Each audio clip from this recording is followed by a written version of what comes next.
আসসালামু আলাইকুম।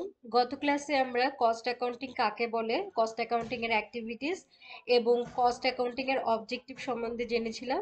আজকে আমরা কস্ট অ্যাকাউন্টিং এবং ফিনান্সিয়াল অ্যাকাউন্টিং এর ডিফারেন্স গুলো জানবো। প্রথমে যদি বলি অবজেক্টিভ ওয়াইজ, কস্ট অ্যাকাউন্টিং এর তিনটা মূলত অবজেক্টিভ। প্রথম অবজেক্টিভ হচ্ছে একটা কোম্পানির প্রোডাক্ট এবং সার্ভিসের কস্টটাকে ডিটারমাইন করা।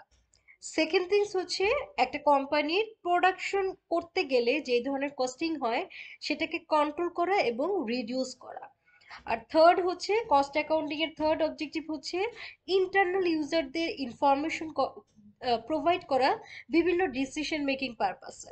হ্যাঁ, ডিসিশন মেকিং গুলো কেমন হয়, যেমন হচ্ছে আমি আর প্রোডাকশন করব কিনা, আমি প্রোডাক্ট মেক করব নাকি বাই করব, আমাদের প্রাইস কেমন হবে, এই ধরনের মানে ডিসিশন মেক গুলো করে থাকে।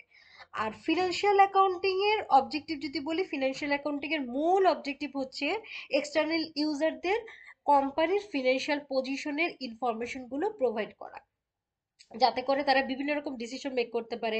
যেমন তারা শেয়ারে ইনভেস্টমেন্ট করবে নাকি করবে না, হ্যাঁ, তারপরে ধরেন আপনাকে লোন দিবে নাকি দিবে না, এই ধরনের ডিসিশন মেক গুলো করে থাকে ফিনান্সিয়াল অ্যাকাউন্টিং এর ইনফরমেশনের মাধ্যমে। আচ্ছা, ইউজার অলরেডি বলে ফেলেছি, কস্ট অ্যাকাউন্টিং মূলত ইন্টারনাল ইউজারদের ইনফরমেশন প্রোভাইড করে, আর ফিনান্সিয়াল অ্যাকাউন্টিং মূলত এক্সটার্নাল ইউজারদের ইনফরমেশন প্রোভাইড করে। ইন্টারনাল ইউজার বলতে হচ্ছে কোম্পানির বোর্ড অফ ডিরেক্টর, তারপর হচ্ছে ম্যানেজমেন্ট, তাদেরকে আমরা ইন্টারনাল ইউজার বলি। আর এক্সটার্নাল ইউজার বলতে হচ্ছে আমরা সাধারণত কোম্পানির শেয়ার হোল্ডার, ক্রেডিটর, গভর্নমেন্ট, তারপর হচ্ছে কাস্টমার, ওনাদেরকে বলে থাকি। আচ্ছা, এরপরে যদি বলি যে কস্ট অ্যাকাউন্ট ম্যান্ডেটরি ওয়াইজ যদি বলি, কস্ট অ্যাকাউন্টিং কিন্তু সব কোম্পানির জন্য ম্যান্ডেটরি না। হ্যাঁ, এটা অপশনাল। আর কিছু কিছু কোম্পানির জন্য এটা ম্যান্ডেটরি। আচ্ছা, আর আমাদের ফিনান্সিয়াল অ্যাকাউন্টিং যদি বলি, এটা লিস্টেড কোম্পানির জন্য কিন্তু ফিনান্সিয়াল অ্যাকাউন্টিং এটা করাটা এটা কিন্তু ম্যান্ডেটরি। আচ্ছা, এরপরে যদি স্কোপের কথা বলি, আমাদের ফিনান্সিয়াল অ্যাকাউন্টিং কিন্তু সাধারণত পুরো কোম্পানির অ্যাকাউন্টিং করে থাকে, মানে ইন্টায়ার অর্গানাইজেশনের জন্য কিন্তু সে আপনার ফিনান্সিয়াল স্টেটমেন্টটা তৈরি করে থাকে। আর কস্ট অ্যাকাউন্টিং যদি বলি, কস্ট অ্যাকাউন্টিং কিন্তু ইন্টায়ার কোম্পানির জন্য না, সব ডিপার্টমেন্টের জন্য না। কস্ট অ্যাকাউন্টিং হচ্ছে পার্টিকুলার কোনো ডিপার্টমেন্ট বা কোম্পানির কোনো পার্টের জন্য বা অর্গানাইজেশনের কোনো পার্টের জন্য কাজ করে থাকে, বা পার্টিকুলার কোনো ডিপার্টমেন্টের জন্য কাজ করে থাকে।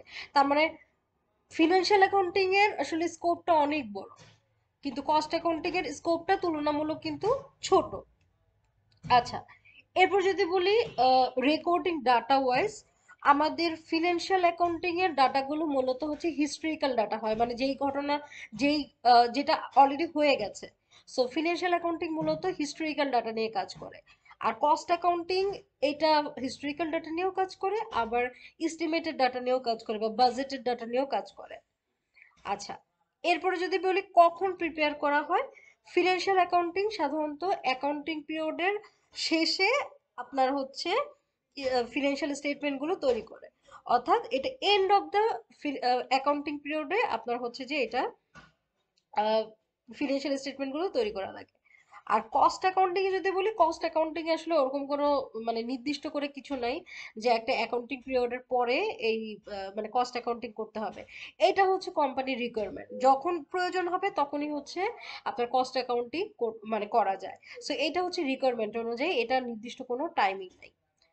তো আশা করছি আজকে কস্ট অ্যাকাউন্টিং এবং ফিনান্সিয়াল অ্যাকাউন্টিং এর যে ডিফারেন্স গুলো সেটা আপনারা বুঝতে পেরেছেন। আগামী ক্লাসে আমি আবার কস্ট অ্যাকাউন্টিং এবং ম্যানেজমেন্ট অ্যাকাউন্টিং এর ডিফারেন্স নিয়ে আপনাদের সাথে আলোচনা করব।